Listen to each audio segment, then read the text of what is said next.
നഗരമധ്യത്തിൽ വയോധികനെ കൊല്ലപ്പെട്ട നിലയിൽ കണ്ടെത്തിയ സംഭവത്തിൽ നിർണായക വഴിത്തിരിവ്. പ്രതിയെന്ന് സംശയിക്കുന്നയാളുടെ ദൃശ്യങ്ങൾ പോലീസിന് ലഭിച്ചു. പ്രതിക്കായുള്ള തെരച്ചിൽ പോലീസ് ഊർജിതമാക്കി.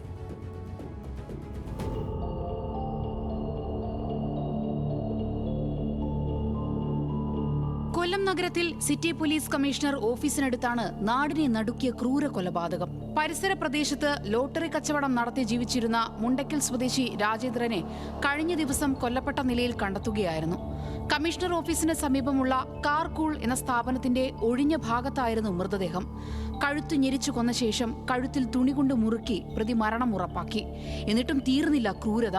മൃതദേഹം സമീപത്തുള്ള കുഴൽക്കിണറിലേക്ക് കെട്ടിത്താഴ്ത്തി. ശരീരമാസകലം മർദ്ദനമേറ്റതിന്റെയും മുറിവുകളുടെയും അടയാളങ്ങളുമുണ്ട്.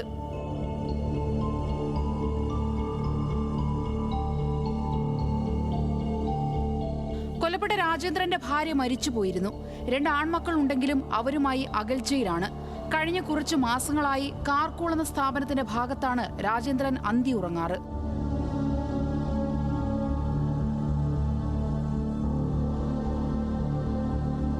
പ്രതിയെന്ന് സംശയിക്കുന്നയാളുടെ ദൃശ്യങ്ങൾ തൊട്ടടുത്ത വീട്ടിലെ CCTV ക്യാമറയിൽ നിന്നും ലഭിച്ചു.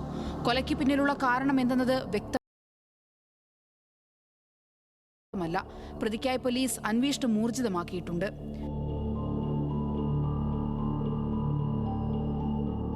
ന്യൂസ് മലയാളം, കൊല്ലം.